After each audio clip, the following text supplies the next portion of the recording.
Hey y'all, and welcome back to another fan mini episode of Catch That, where we get to know our friends through their favorite R&B songs. I am naturally Elise, and as my brother, They are.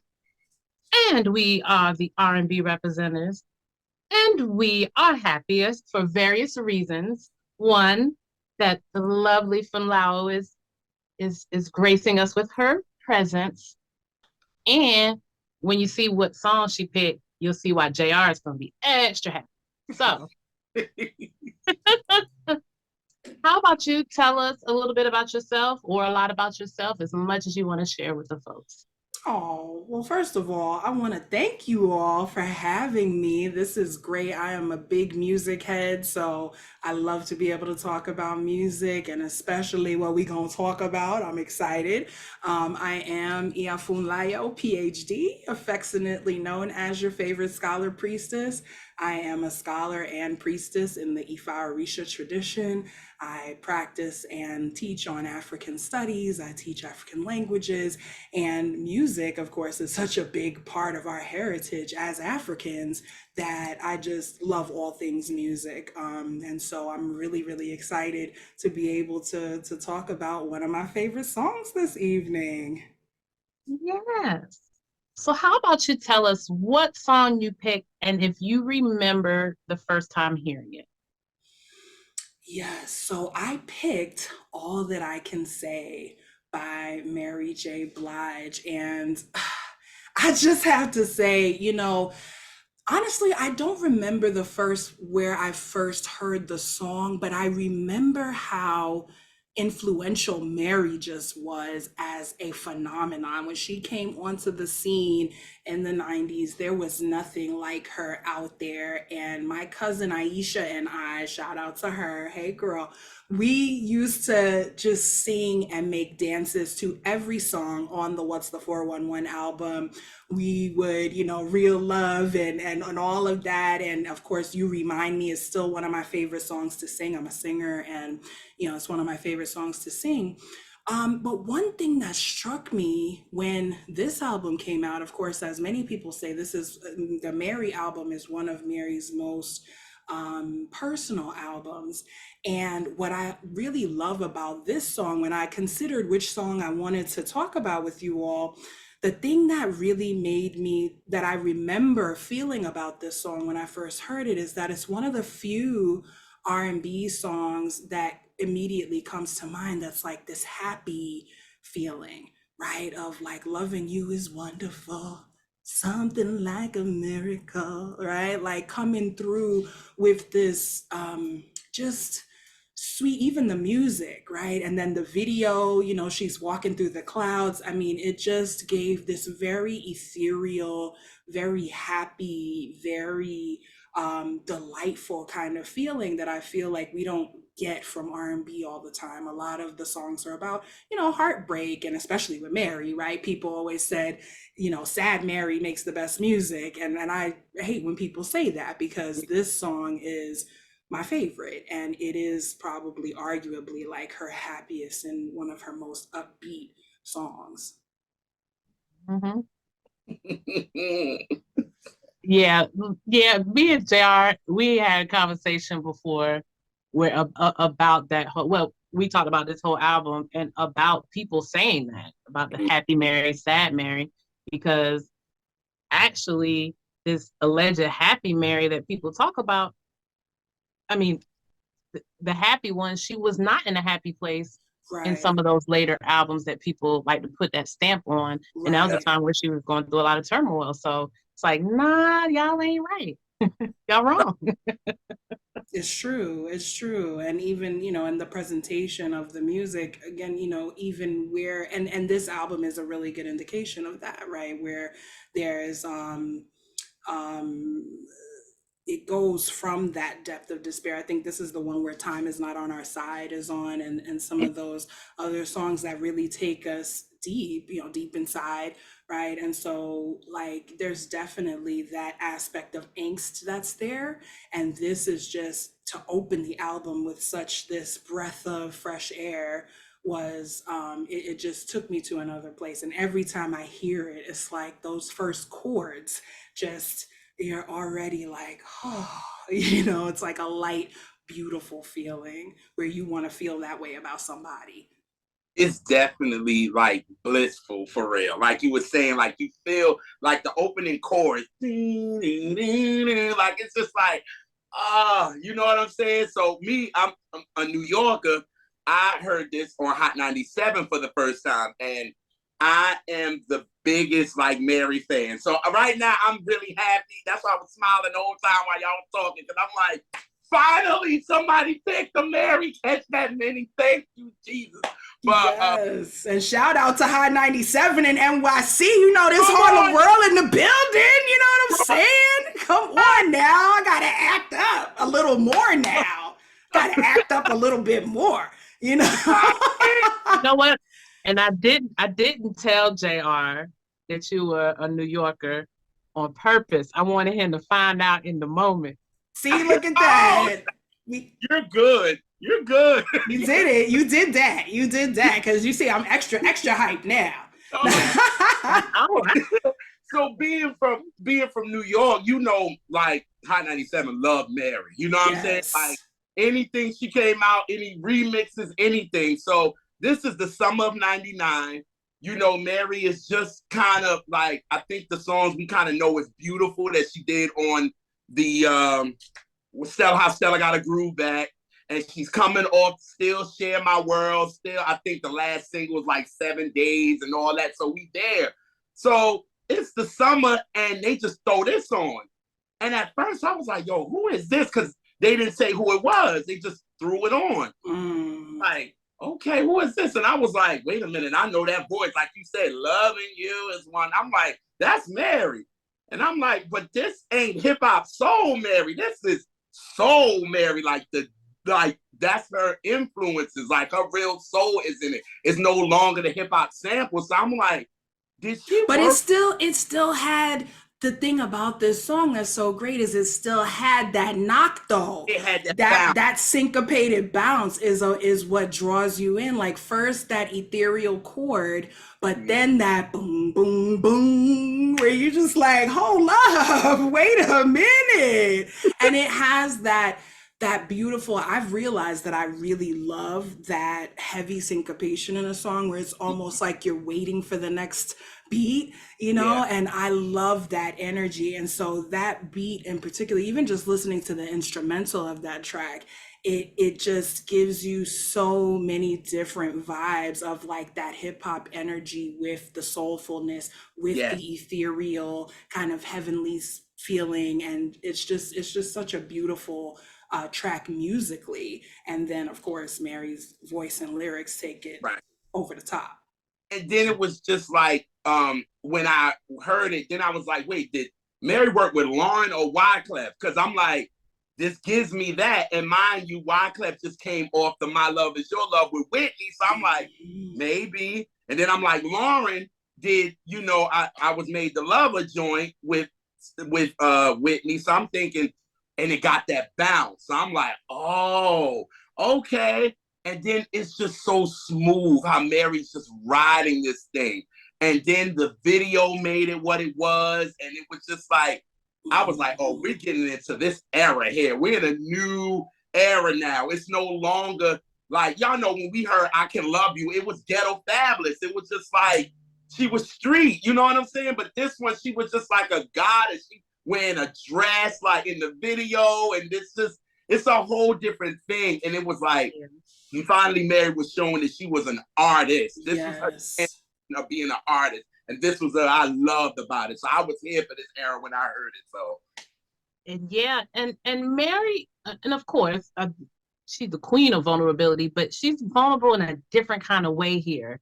And like you were describing the video, like it's soft, like and when she didn't have on a dress, she had on a pink. She had on pink. You know what I'm saying? Like when you see Mary in some baby pink, you know. So it was given that it was a softness to the vulnerability. And then on this one, it's like it's a vulnerable of being, you know, of being happy, of being loved. Like you don't even know what to say, and and it's her telling the person I love you, she's like, rest assured, I feel the same way you know, saying. So it's like a mutual happy flow kind of deal. So And You could that depth of her voice as well, as you mentioned, JR, I think, a part of what struck me, this is also one of my favorite songs to sing because I have a very alto voice, as is displayed on that track. Prior we were hearing her really sing in slightly higher keys, like everything had a little more brassiness to it, had a oh little more high to it, and this was just taking it down into that, Ella, that Sarah Vaughan, that kind of deep register of, as you said, soul singers, right? And so it really, I mean, just resonated and captured your attention on that too, like, okay, this is Mary coming deep like this on the voice level, and really on that sort of monotonous, but not in a bad way, that kind of melody that holds, right, and isn't too much up and down. And so it just was a whole different even style of hearing her sing, a whole different register of her voice, the music, the visuals. It was a whole new Mary. yes, this was my, like you talk about the low register. I love this because this era, that's when she used a lot of that low register. So like you said, that's another thing that caught me because it was like Mary would sing very aggressively and it would be, and like you said, a higher key. So it was just like this time, it's like she's starting loving you as well. I'm like, Mary, you can get low like this? Okay. And without that harshness of, it almost, in some instances, even though we love it, it sounds like she's singing hard in a Mm, lot of her other tracks, yeah. whereas this just kind of flowed out, right? It didn't sound like she was pushing it out. It was very, it's like you could just stand, and again, that kind of operatic breath control almost, that doesn't push the notes out too aggressively, but just kind of floats with them.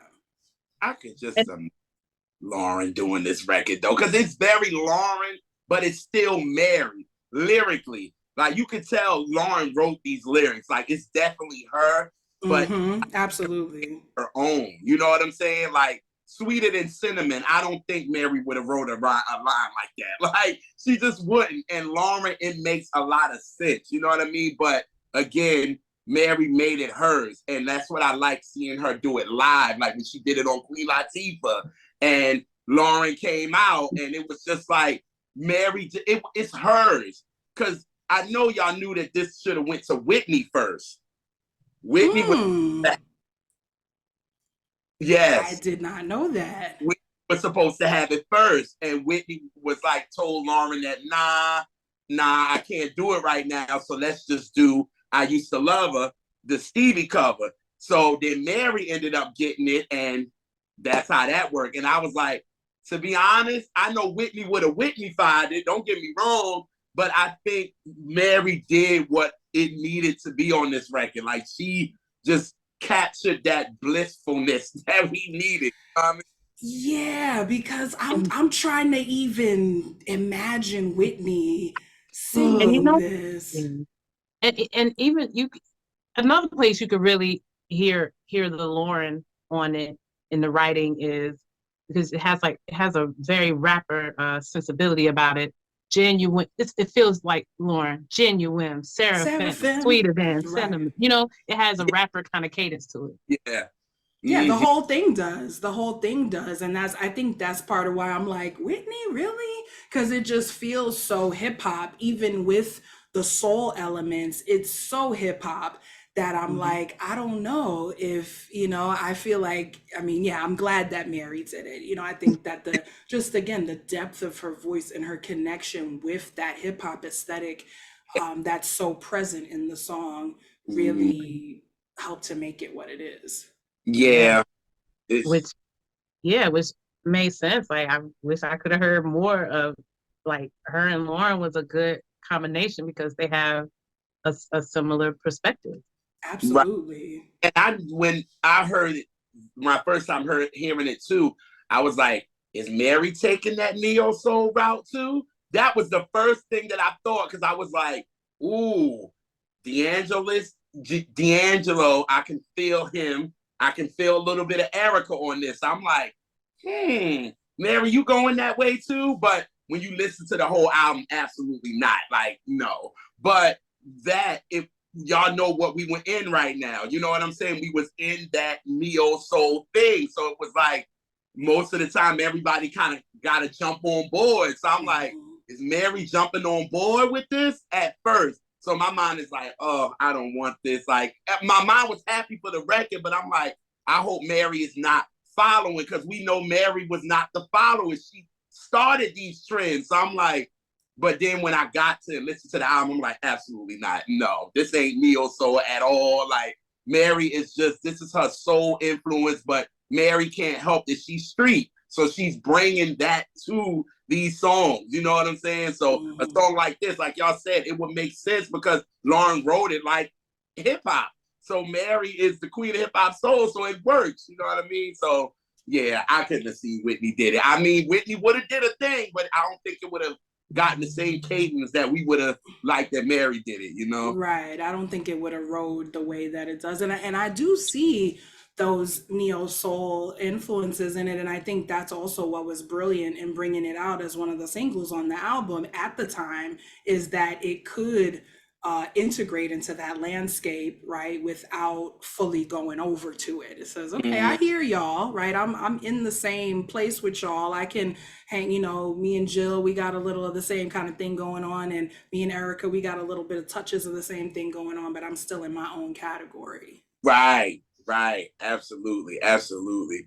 It's just, it was a breath of fresh air to me as a fan, because during that time, it was just like, I started to be like, all right, Mary, I get it. You know what I mean? As a fan, it was just like, this hip hop soul, this is what she's doing. And Mary even said it, even when she went on to do the London sessions. She was like, I was taking my fans for granted, because I was just like, all right, I'm gonna make sure it's hip hop is street, so everybody can be like, yeah, that's Mary. But she was like, yo, I want to be an artist. And this is the album where I think Mary was like, I am the artist. I want y'all to focus on this. This is the transition. And it really was, because you think all her first singles, you thinking this junk gonna make you like rock in the clubs and go crazy, because you got Real Love, you got Be Happy, and then you got I Can Love You. Them the first 3 singles off the album, then you get to this.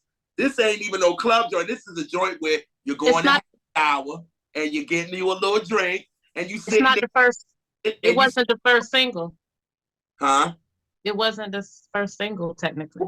What was the first single? Was it Everything? Oh, I didn't know that. It was no, that's not on this album. album. Oh, Love Is All We Need. Love Is All We Need. First single. Actually, it was the first US single, but the first single was an international single. Yeah, you're right. With George Michael. Yes. It was an ad cover. Okay, I was like, really? And then, well, and speaking of too, the artistry. Yeah. But for us, yes, it was the first single, but it wasn't the first release off of the album. Oh wow. Okay. School us, let us know. That's why we here. That's why we here. We learning. I just happened to be looking for something else because I wanted to be sure about a date, and then I saw the single release, and they actually released that the January of that year before the album, and then All That I Could Say came out like a little less than a month before the album. Okay, come on, facts. Right, come with the facts. Well, and I was just gonna add too, you know, to your point, JR, as far as the artistry, this is where we see her, you know, doing a cover of an Elton John song, right? And then performing with Elton John and kind of doing that crossover piece of, you know, crossing over, even though I think there had been some light crossover, but this was the first place that we really saw that very explicitly.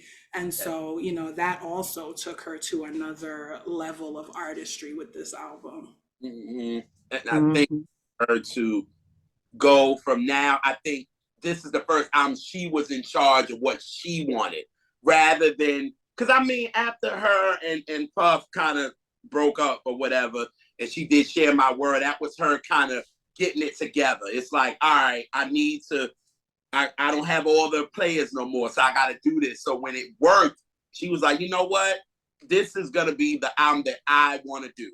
And I always people try to say that No More Drama album is kind of the transition of Happy Mary, quote unquote. But to me, I think the Mary album for real is the transitional period for her. It was just like, this is my artistry. I don't want to be boxed in because I know what y'all trying to do. You want to box me in here, but I'm not that girl. Like I'm different. So that's why it was great, like you said, to start off with, All That I Could Say or As, but start off with All That I Could Say. And then like when you listen to this whole record, it really doesn't have any of that hip hop flair, but because it's Mary, she's gonna give it. So you know what I mean? So I just love this whole transition era for me. So when I heard that song, I was like, Mary, we on it, yo. We in a different era. That's what I'm talking about. I'm loving it. Yeah. So I saw Mary. This album maybe had been out a week. It was for this tour. And so all that I could say was only out a month and a half. And so, but she did mostly material off of this album, and she won the crowd over because people don't be wanting. They want to hear, especially Mary. They want to hear everything off 411, everything off My Life. And so, and they want to hear I Can Love You, right? And so for the crowd just be receptive to this new material that's totally different from what you used to hearing from her, that was quite amazing. When she sang The Love I Never Had, she brought the fucking house down. It made it my favorite Mary song from that point. Like that, and it was in Coliseum, and like everybody was just like, wow, she did that. Wow.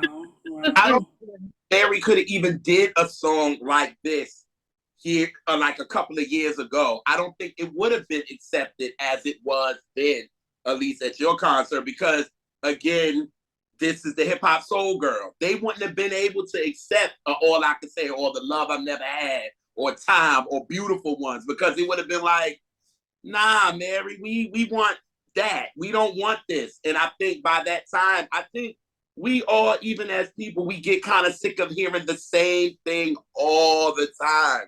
So finally we heard something new and fresh from her. It's like, oh yeah, Mary's gonna get on stage and give you the Mary dance like she normally do, but it's just gonna have different music to it. And it was kind of like, all right, Mary, we rocking with you, even though she said that people still wasn't receptive to the album as she wanted them to.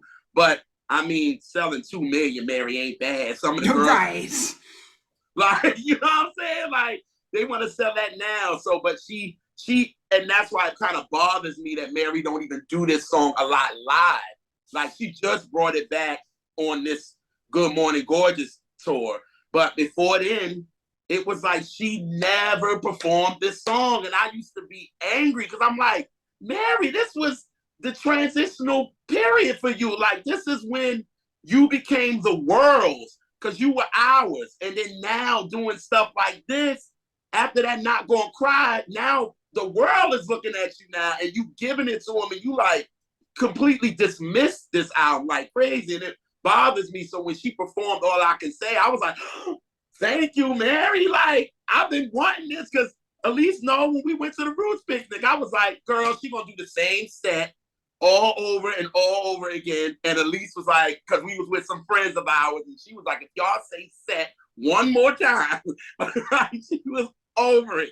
But it's just like, I'm glad that she's actually putting it back in the set list, though. Yeah, I would love to hear. Time, also, mean to your little friends. She said you got one more good time. One more good time, because we all was saying it, because we kind of like Alise was saying earlier, it was like everybody want to hear all of What's the 411, all of My Life, you know, some of the songs of Share My World, but it was like, yo, as real Mary fans, we love the Mary album. Like, we love it. And my 2 favorite Mary songs on this album, well, 3 really, All That I Can Say, Time is one of my favorites, and Beautiful Ones. What? This was like a toss up for me between Beautiful Ones and All That I Can Say. And I chose All That I Can Say because of how pivotal it is in being that first US single and still having that kind of hip hop flair, but being different. But Beautiful Ones, the cadence and the just the that ethereal nature of the music on that one too. Again, as soon as the music starts, I'm like, oh, and I when I after I scheduled with you all, I went back and listened to the album again, and I was just like, man, this is it right here. This is beautiful. Just as you said, the artistry of her really, really coming out, Mm. different cadences, different vocal pitches, different types of music, different collaborations. I mean, it just was like, okay, the Yeah, artiste, the right. artiste. I said the same thing. I was like, "You're an artiste, Mary. Like this is this is it. Like even though it was like Mary was here to stay, but to me, this album was like, yo, all right." There's no ifs, ands, or buts. Y'all can't box me in. You might want to, but you can't. And Right. and she did it with that. And then it like we talked about in our episode, it made me so mad because she switched and went back to that hip hop soul again because people didn't accept it like she wanted. Because one thing about Mary, and I think we all can agree, Mary she wants to be accepted. That's her. That's been her career. She wants to be accepted by a man. She wants to be accepted by the world. And once she put her whole artistry into this album, and people didn't really, well, the mainstream that she was wanted didn't adapt to it, it kind of hurt her. Because it was like, y'all, I'm putting my all into this. This is my artistry. I'm an artiste, and y'all didn't take it. But I'm like, Mary, what does that matter? Like, now this album has aged so well to me.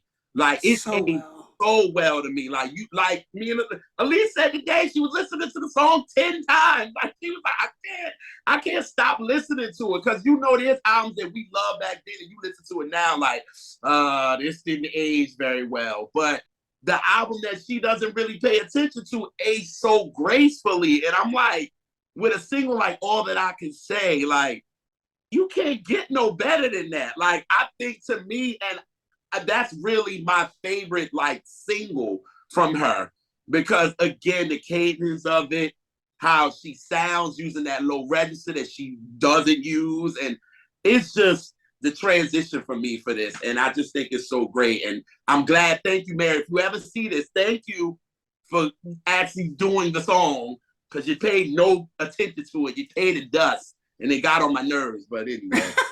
I need to hear it too. Now I might have to sign on to the Hello Beautiful tour just for that because She it's on YouTube and all that, and you saw people. It was a couple of videos where you got somebody like, what? Like, you know what I'm saying? that Like, would have been me. ah. That would have been me, front row, like clutching the pearls, clutching the elekes, like, oh, Mm-hmm. Because look, when you get when you get to the age to where you can't dance around no more, but you still can sing, it's gonna be this album that Yep. you're gonna have to pull from and sing off of because it works with your level of maturity and with what you're able to do. facts, Boom. facts, facts. Boom. And that audience, they gonna want to hear songs that sound like that. Yes. This would Because actually be a great album for like an unplugged. Or do they still do unplugged? This would be like such a great album for Oh, that would have been. unplugged. Oh my God, that'd have been so dope for her to do an unplug after the album came out. Like all the people that did Neo Soul did. You know what I'm saying? It would have been so. Because I want to still see her do. Because I never got to see it. At least I'm actually upset and I'm jealous that you got to see her do the Love I Never Had live. And that is a top 3 Mary song for me. And I've never got to see her do it live. So, that would be so dope. I hope you see this, Mary. Can we get an unplug? With this Mary album, be your best friend. Right. The piano, that deep inside. I mean, there's so many tracks that just lend themselves to Yeah. that, you know, to that Yeah. small room intimacy, to the live instrumentation. Yeah. Ah, we need that. I think we need that. We got to start a petition or something. Yeah. I will start it ASAP. Okay. He like, don't give me no ideas. Oh God. Yes. So we thank you for hanging out with us. You gotta come back, girl. Yeah. Absolutely. You guys are great. I would love to come back. Like I said, I love music. My dad, both my biological dad and my dad that raised me were both huge music heads with huge album collections. I probably sang before I talked, right? My dad always used to record me with the B side of the 45s. I'm about to age myself. You know how Come on. the back side of the 45s always had the instrumental. So he would put the little instrumental on and I'd be singing Candy Girl and all the little songs and, you know, all of that and making up my little dances. And so, you know, music is so much to me. And so I just am so honored to have gotten to talk with you all about this beautiful song. And I just pray that you continue to have lots of fun exploring all of these R&B classics. I love it. I love what you do. Yes. And if you like to be found, which I think you will, where can people find you? Oh, people can find me at ASEIRE.com. That is ASEIRE.com. That's the portal to all things Iya Funlayo. If you want to hear me sang a little something, something, you could join me on Sunday mornings. I host prayer and meditation, and I always do like a singing meditation during that. So you're very welcome to come and partake of the good vibes. Yes, God. It always fills my heart when I'm able to listen, tune in Mm. on Sundays. So Ashe, ashe. yes. And as always, we thank everybody that tunes in and hangs out with us. You know, we have family here, so bring us some more cousins, subscribe, like, share, do all that stuff. Bring them on over so they can learn a little bit. And we will catch y'all on the next Catch That. Easy.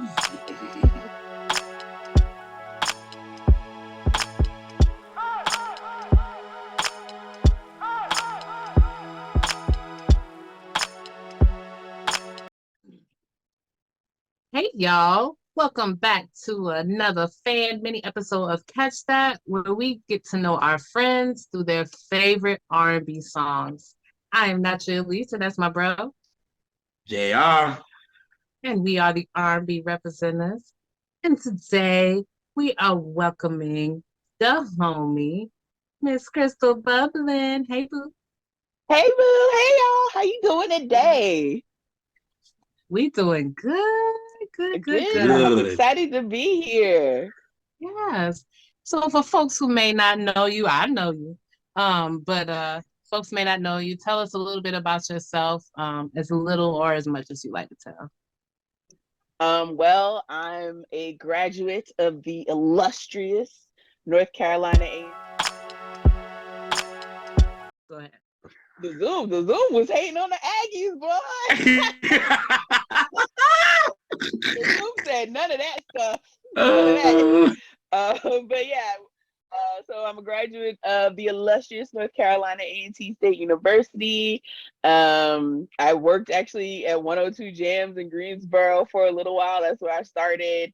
And I've been in entertainment since college, basically. And now I'm in LA and I act and write and do comedy. Um, and I love you guys. I love your podcast. I've been seeing you since you guys started. So I'm just so glad to finally be here.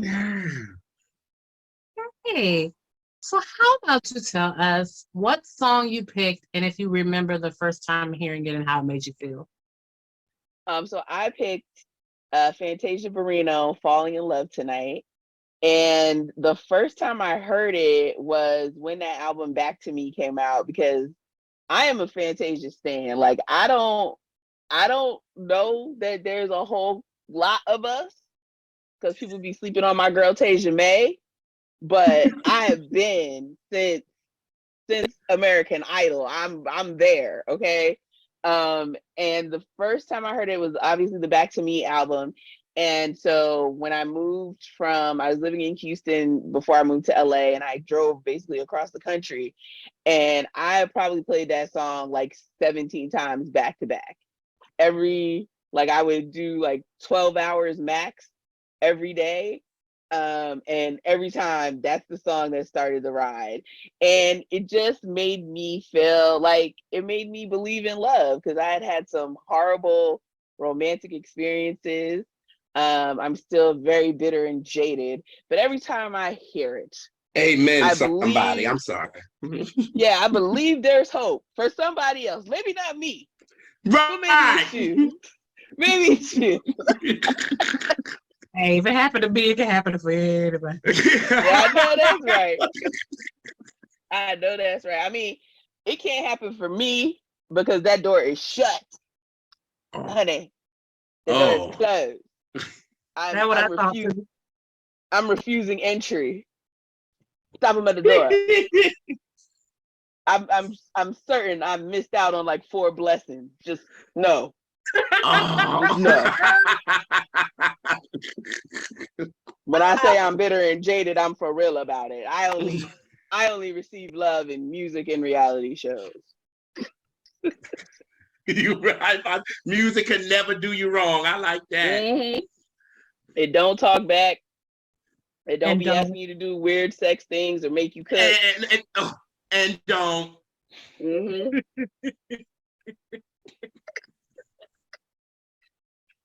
So that's what I go with. I go with music. That's my boo.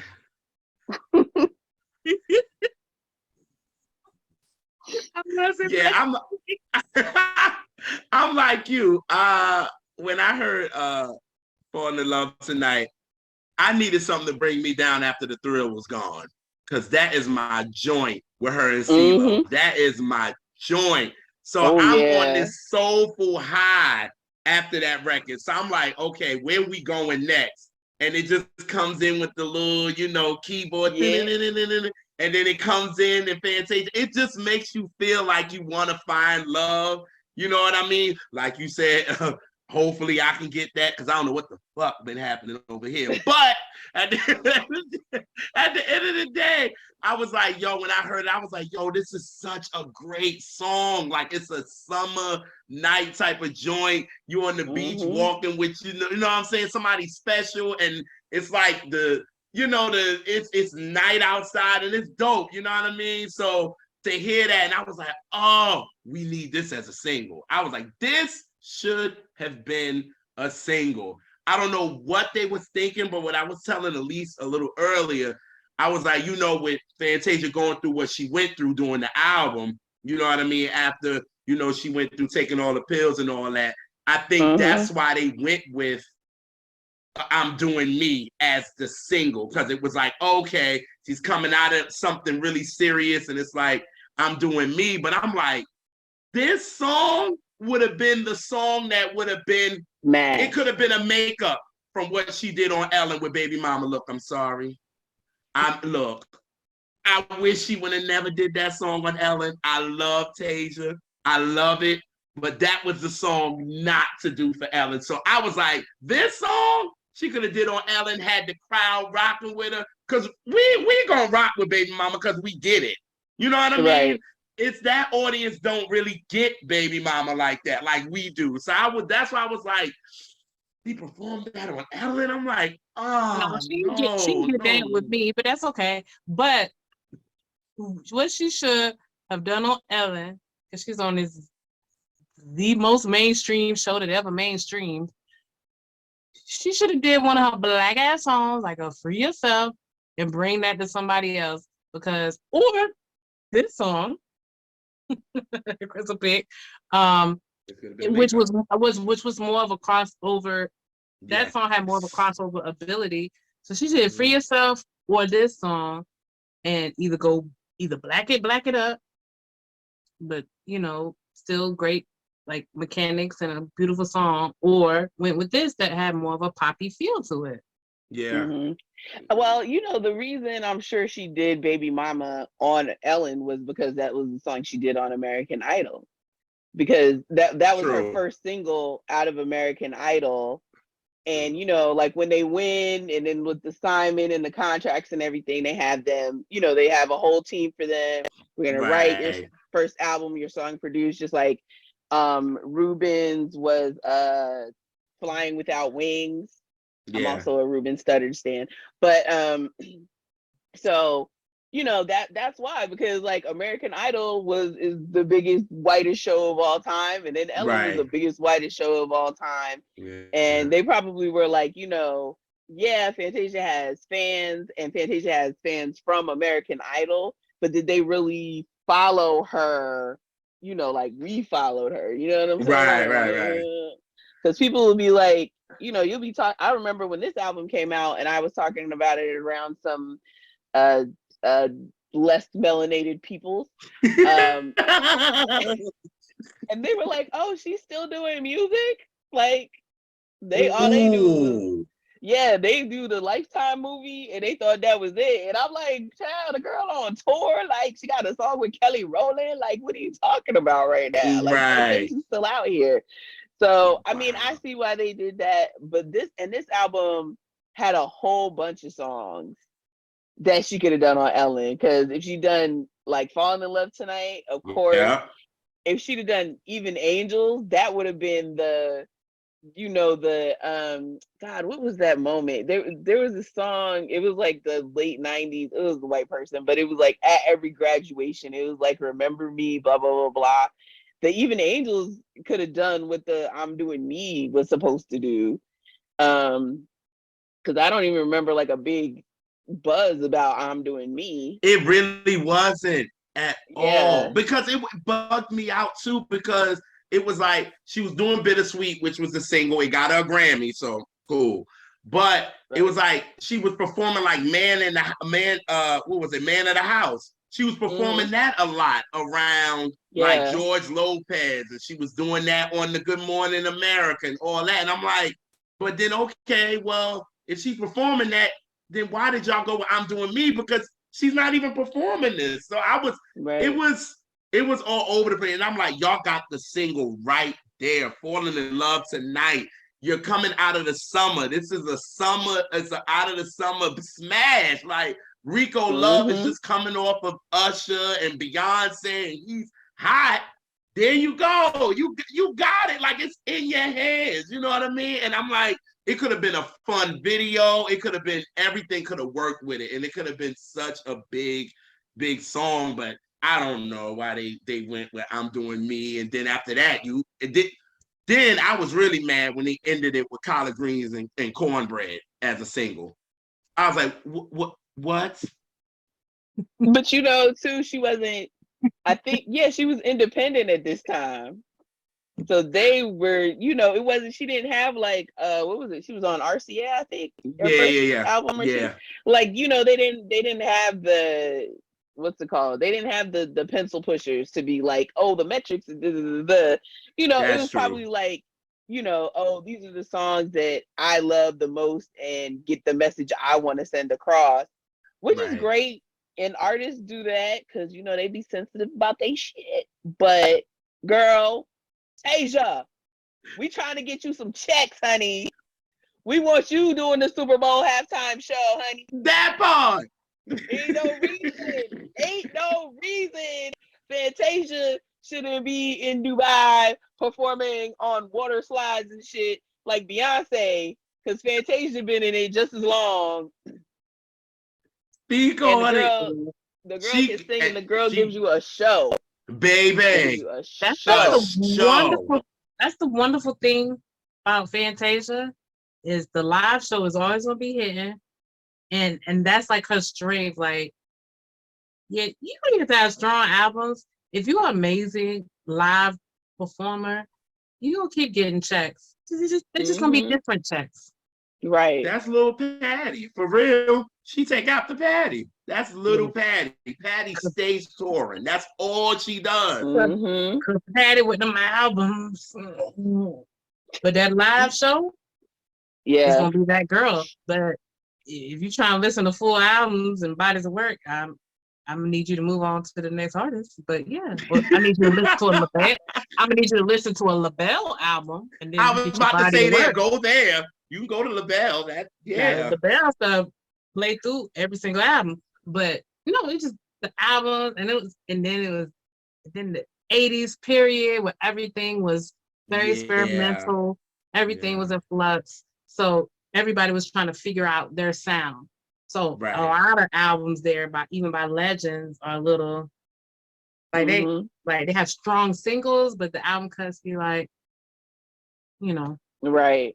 Mm-hmm. Right. Not very many of them also like coming off of like a Patti LaBelle, coming off of LaBelle, going into like disco, and then R&B being kind of more poppy, and then hip hop coming in.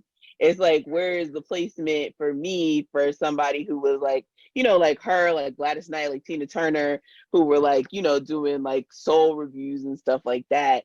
And, like Tina Turner, though, she had a definite image and a definite plan in mind, and she was like, no, I'm a rock star and that's what I'm gonna do.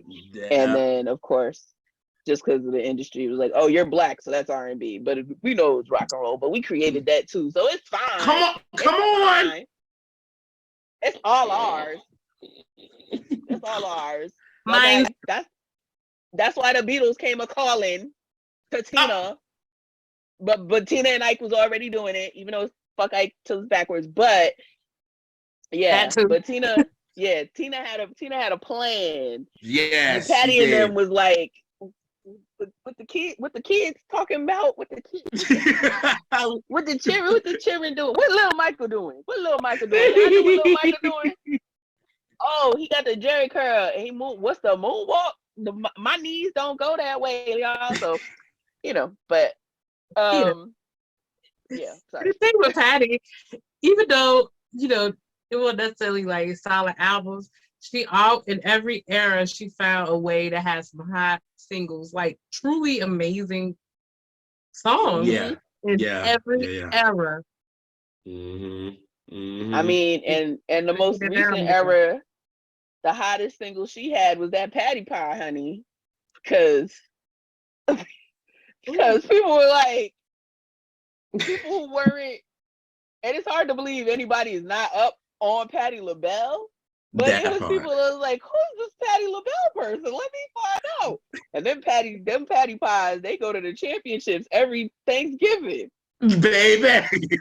I had to go buy one last Thanksgiving because I was doing like a delivery gig, and they were sold out. And I was like, it's been 5 years, but people, as soon as it's time, people be like, it's time. It's Patty. Like, it's like pumpkin spice latte season. When she came out with the pie, she was like, feels like another one. Okay. Patty had her shoes off in that kitchen when she made that recipe. Baby, what? I know that.